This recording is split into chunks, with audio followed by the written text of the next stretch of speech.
Alright, so today I'm going to be showing you guys two different laptops. Okay, so I know I only have one laptop. I have two laptops of the same FCCID. Just a couple of differences. This one right here runs on a Pentium 90. This one right here runs on a Pentium 120. Both of them had the same exact issues. At first, they went at boot, and I got turned on for the first time.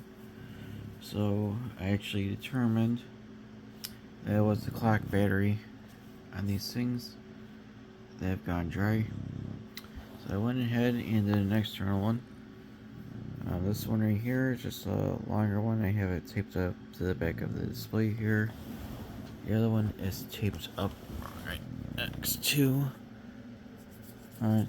It's right over here, so the display can actually open up all the way.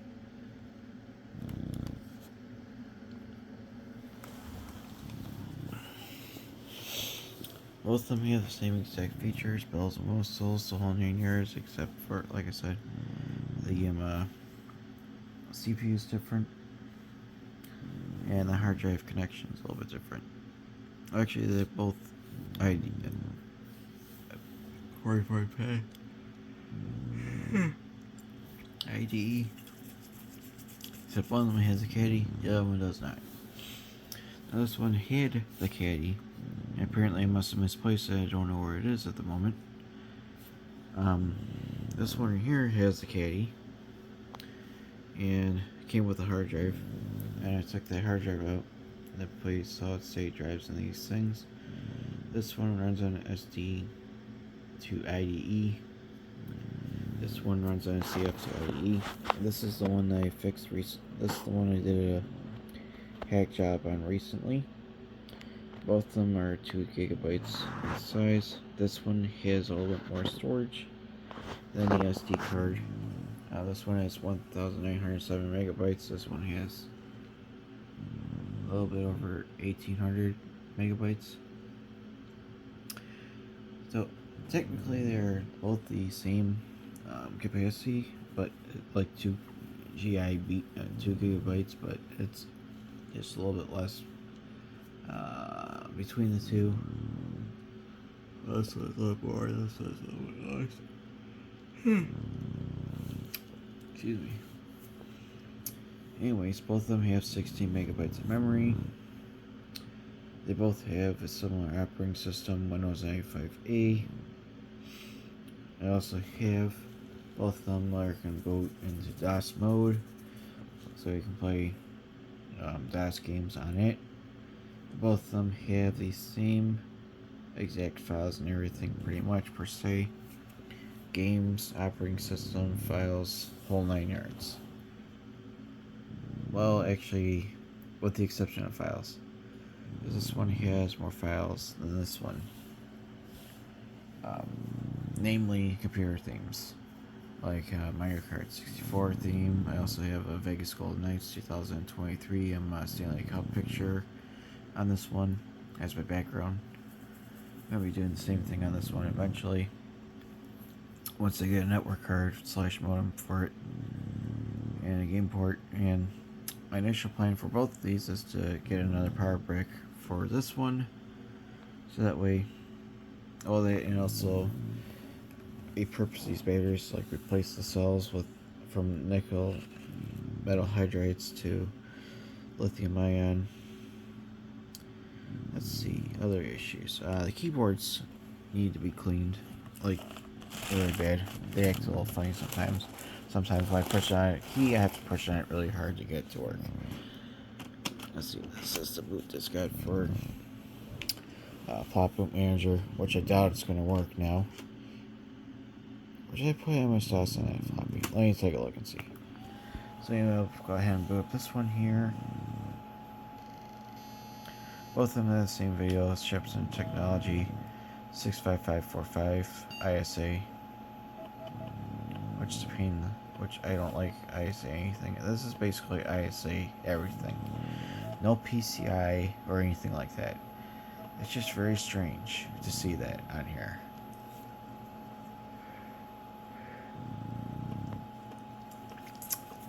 the meantime, though,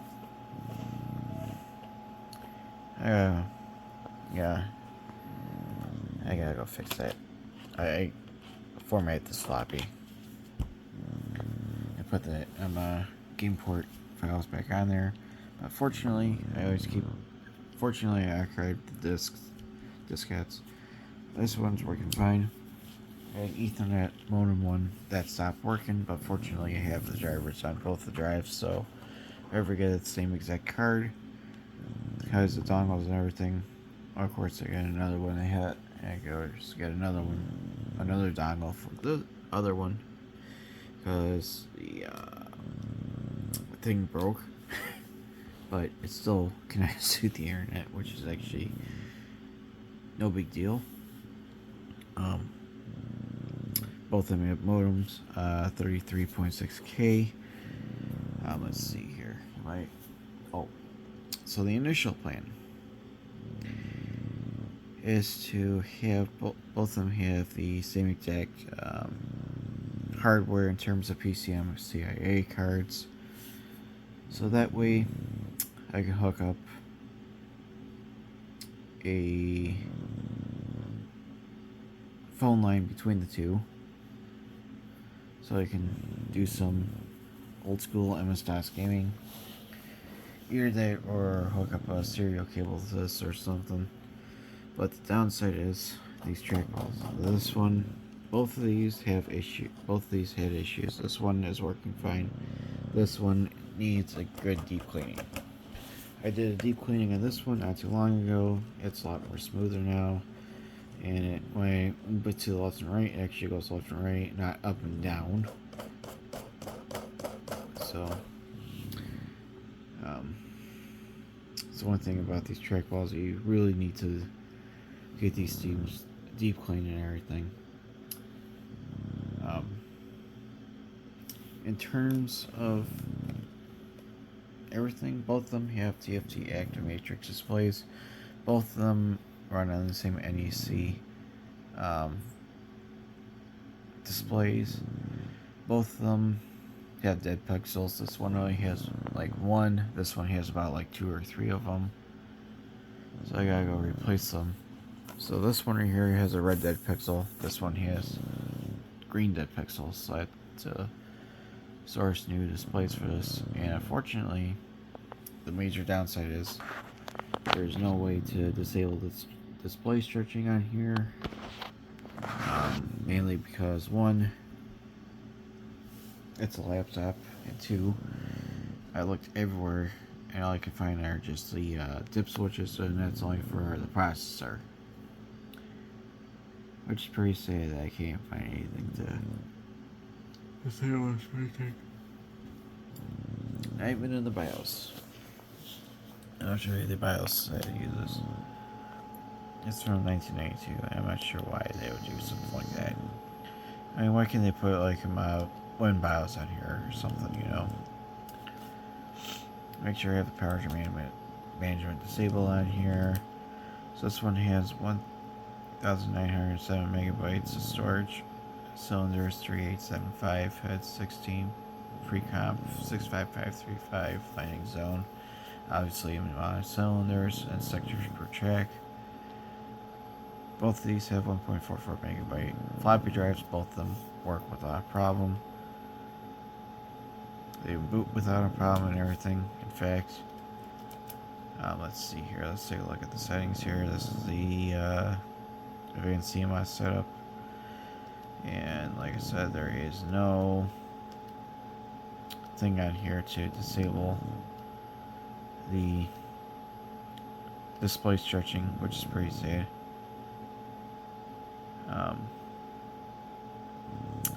And of course, both the laptops have different, well, actually everything's different here. Like I said, the display is a little different, but one thing that remains the same between the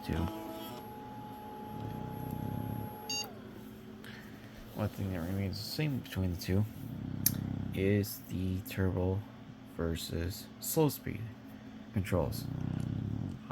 Actually was looking to see like which one would actually make the computer go slower, because this one had PCMCIA slot issues. I'm not sure if that's actually fixed by now or if it'll still cause problems. So the one thing I can do is downclock it to 100 megahertz for the time being until I get that looked at some more. But if I do a slow speed or non-turbo or slow speed, it'll boot up just fine, but I'd have to switch it back to turbo speed once the operating system boots. And I think it has something to do with the network card that has that broken dongle, which might be causing it to freeze up upon startup. But on this laptop, it didn't do that at all. Either that is probably because of a processor thing or something, but I'll have to take a look at that some more. So both these have proprietary memory cards, which are very unobtainium. But on the plus side, on both of these here, I might be able to upgrade these things to 32 megabytes of memory on the memory chips, that is. So like both of these things can have 40 megabytes of memory.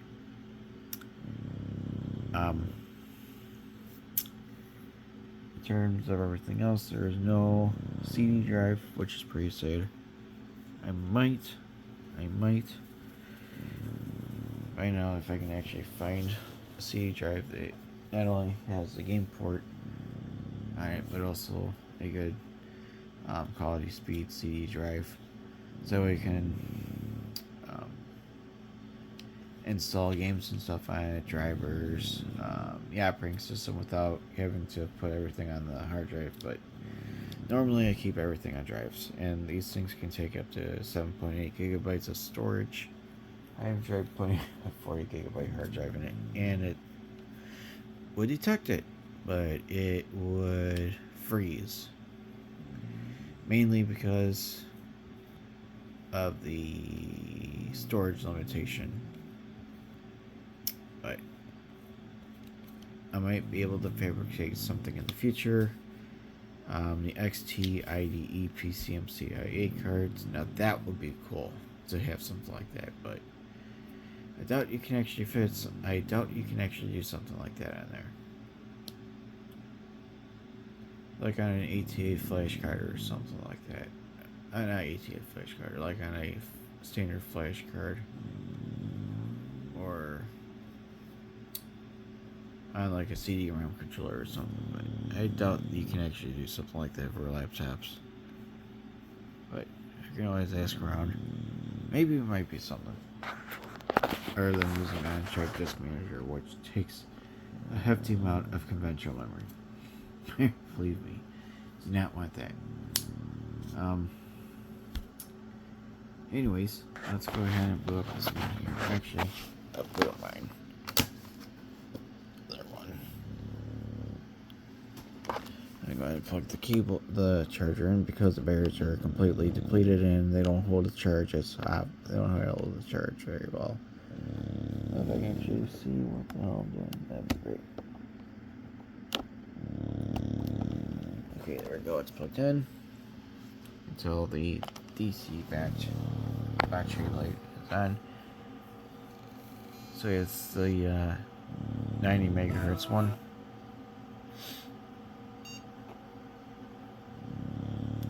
Yeah, it's going to boot into Windows 95. I had to change it. It says from root for 95C. It's supposed to be 95A. Ah, shit. What did I do wrong? Oh, I think I might know what I did wrong. I think I know what I did wrong. I know what I did wrong. Piss poor me, did something stupid. Let's see, save all command prompt only, edit, MS-DOS, .sys. Yep. Figured I did something stupid.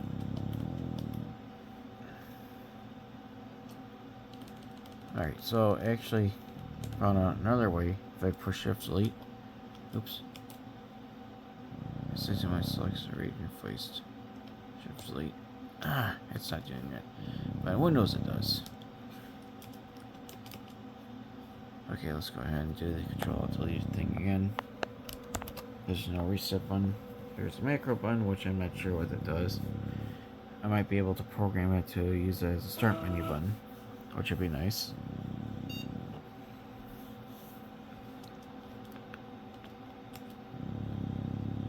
So anyway, both of these boot into Microsoft Windows 95. Both of them have Plus installed.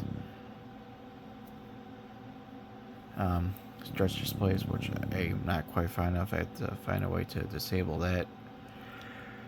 There's gotta be a program somewhere.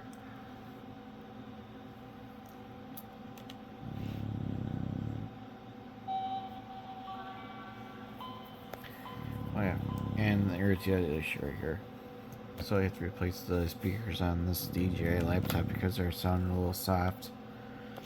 These ones work fine. Oh, one other thing. This is my hinge repair.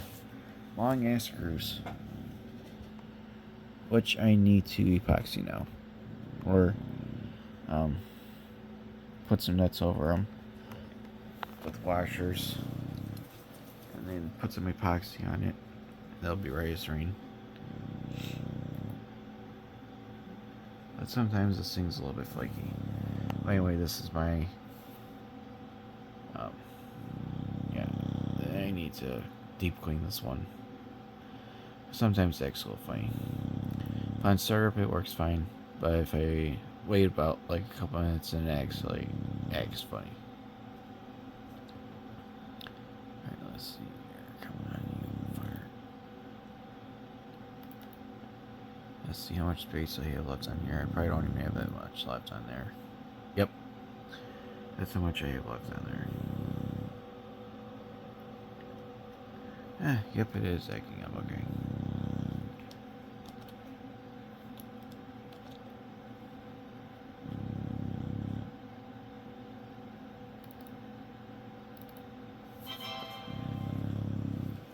I think this one's running 6-7 megabytes. Let me make sure on that one. Yep, 1867. I was right in the nose. Just the amount of cylinders just a little bit different. Let's see here. Make sure everything is set up appropriately here. Also clear the BIOS password off here because I don't need that. It's more of a suggestion to have that.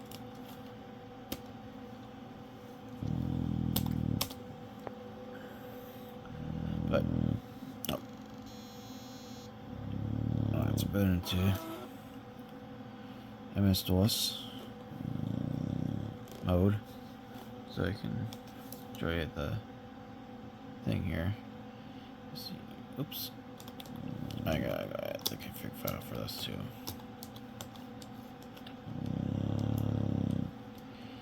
Don't need that on there yet.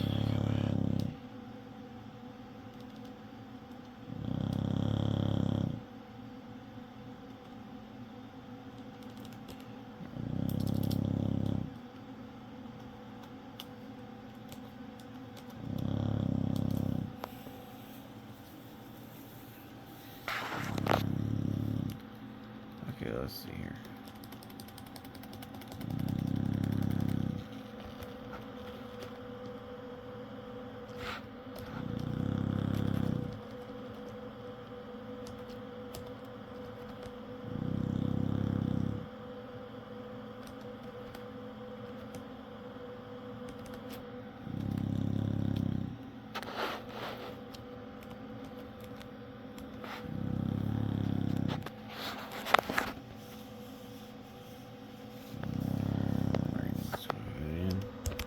Do control delete thing again.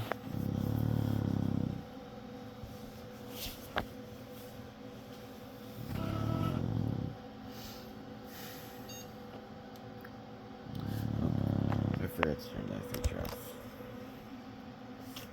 Control delete.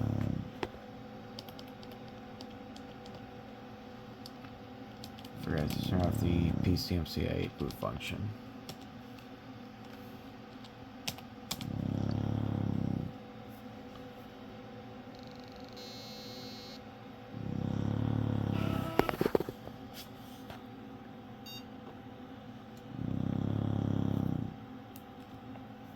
see if I ever have that file on there, but I don't. Nope.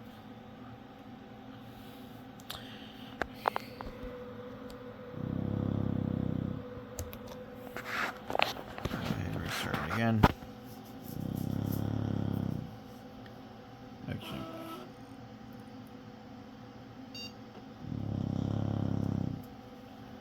So right here is the dead pixel. That's the only dead pixel on this monitor. I'm sorry, on this display. Yeah, there's probably like 2 of them because I can't tell. No, it's 1. Okay, that one's no big deal.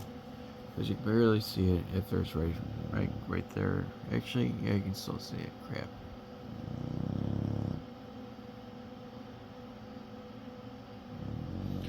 Oh, and both of them have the same exact sound card. ESS 688 with FM synthesizer, which is nice for DOS. The only problem is those sensible speakers on this thing. Let's see.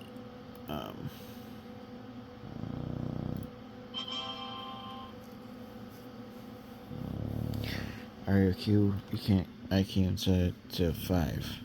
It's only set to 2. Which is pretty sad. Like I said, both these have the same exact floppy drives. Basically the same exact everything, except the processor is a little bit different. Storage is a little bit different. Just by here. Well, actually same size but different types. This one's compact flash. This one's secure digital, or SD. And this one's a Frankenlaptop with the redneck hinge repair. Yeah, I got some washers and some nuts to screw on here and epoxy the whole thing. But these are actually pretty interesting project laptops. This one only has 1 clip, so I gotta go source another clip for this thing, especially this little thing on the left hand side, because apparently you can see it's missing. Fortunately, the spring's there. This one's working fine. I had to swap these shells around because, well, this one was on the DGi laptop and this one was on this FMA7600 laptop. This one does not have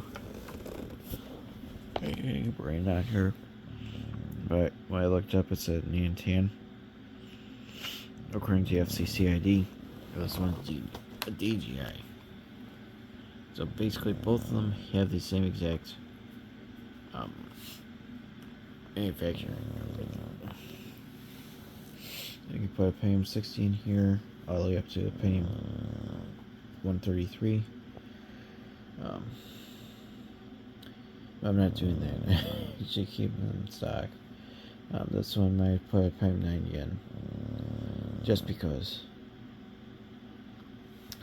But in the meantime, that's all about these laptops that I repaired, which was a pain in the took us just to get to the batteries on these things, the internal ones, that is. But they are now external, so it'll be a lot easier to swap the batteries in the future once they go.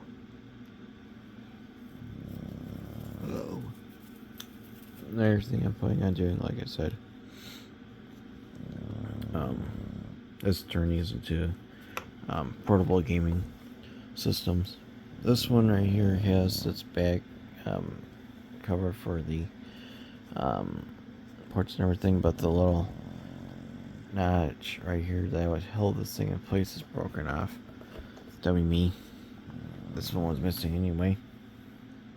So same thing. So I might have somebody 3D print another cover for this thing,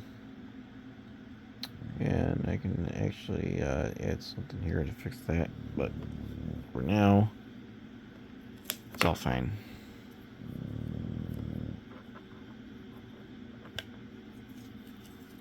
But that's all for now. Thanks for watching.